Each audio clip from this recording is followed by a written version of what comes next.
Okay, last form we're going to graph. And the form that we're going to look at today is called intercept form. So we've graphed so far standard form, right? ax squared plus bx plus c. We've also graphed vertex form. And today we're going to look at intercept form.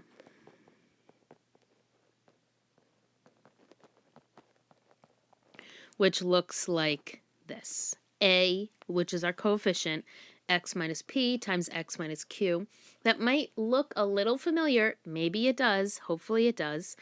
Because that's how we wrote our roots when we were factoring.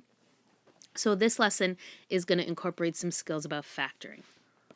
So we're looking at polynomials that are in factored form.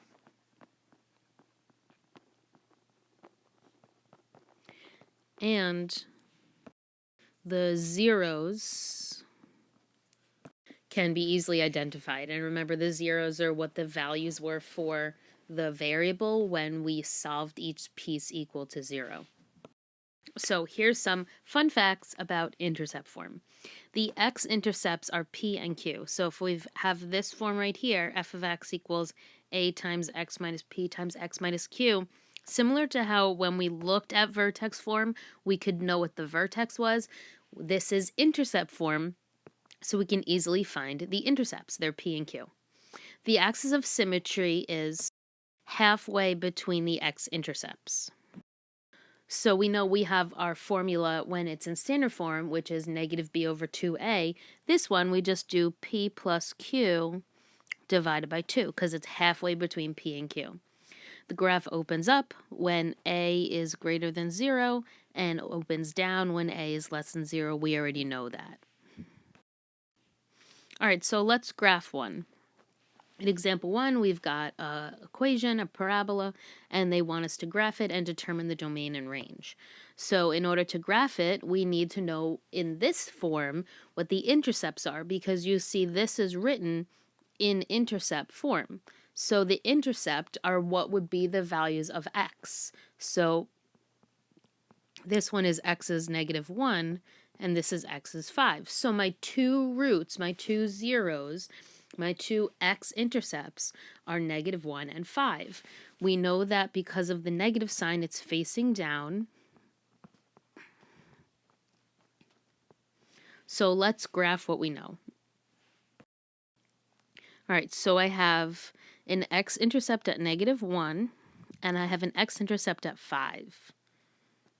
Now, the axis of symmetry is halfway between these 2 points, because what the parabola is going to do, follow my arrow, because it's facing downward, it's going to go up, have a peak somewhere, and then it's going to go down through these 2 dots.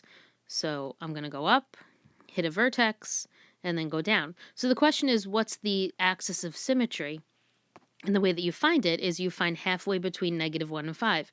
So what number is halfway between negative 1 and 5? Obviously, it's some number in here. So what's that x value? Well, it's right here at an x value of 2. So the axis of symmetry is going to be at 2, and the reason that I know that it's 2 is because it's halfway between negative 1 and 5. If you don't know how to do that, negative 1 plus 5 divided by 2 is how you find the symmetry line. Okay, so we know that our vertex is going to be at 2. So now I need to just do what we did in an earlier lesson, plug in 2 and get the answer. So I'm going to write my equation, negative,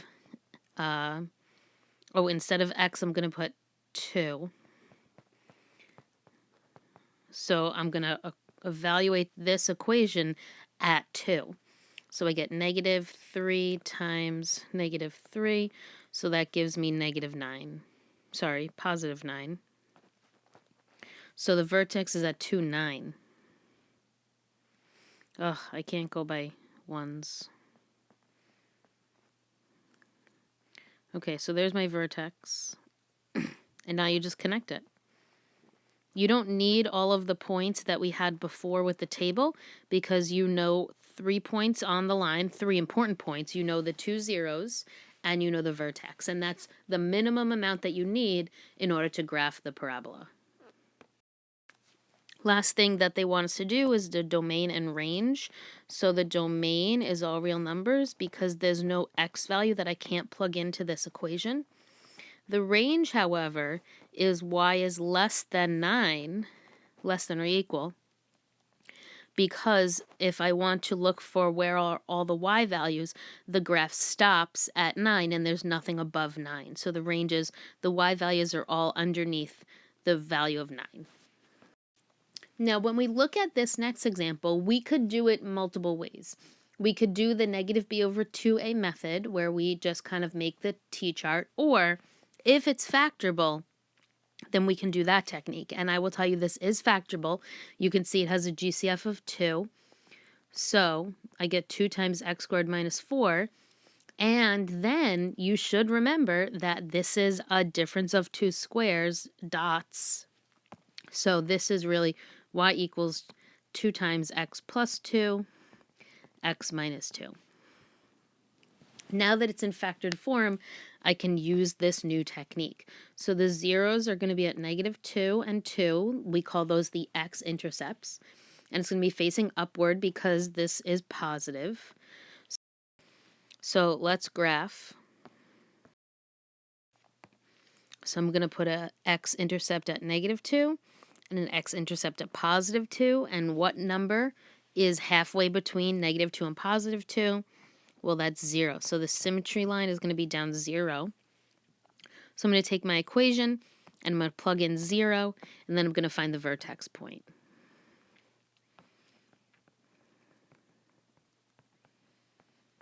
All right, so go back to the original, this one. So I have 2 times 0 squared minus 8, so that obviously gives me -8. So the vertex is at 0, -8. Let's see if I can fit that. Oh, so close, but no. So I'll go by 2's again.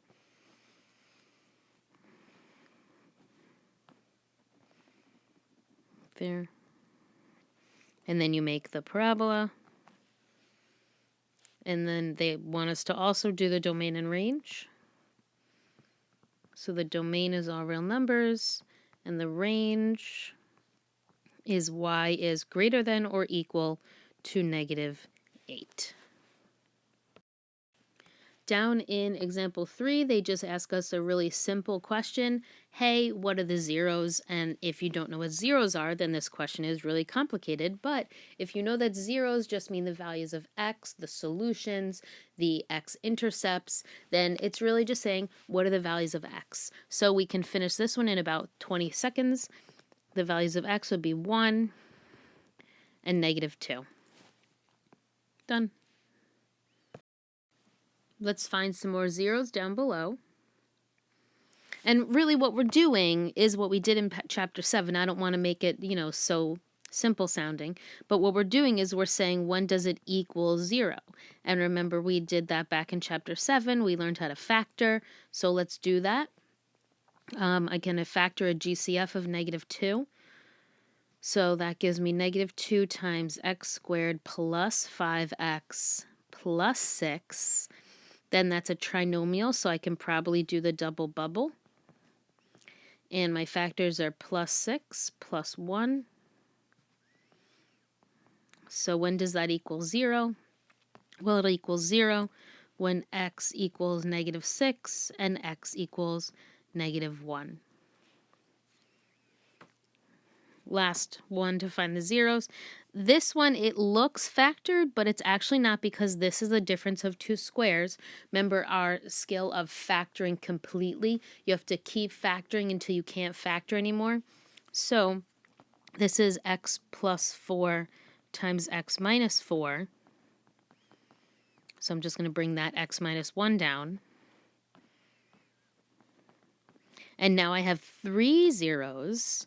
I have one here at 1, I've got one at -4, and I've got one at 4. So this would not be a parabola because parabolas only have a maximum of 2 intercepts, and this one has 3, but it's just a similar idea.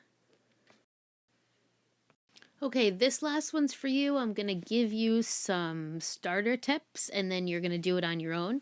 You're going to first factor this. Remember the factoring trinomials idea from chapter 7. Then you're going to find the zeros. Then you're going to find the middle point, which would be the axis of symmetry.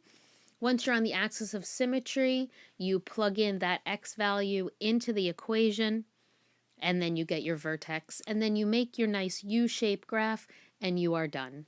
All right, press pause and do it. Okay, hopefully you didn't freak out when you got that fraction. The halfway point of 3 and negative 2 is 1/2. So then you plug in 1/2 into the formula, and you get negative 3 and 3/4. And finally, I had one where I could go by ones, and so that's the graph of h of x. And if you have any questions, write them down and ask me when you come to class.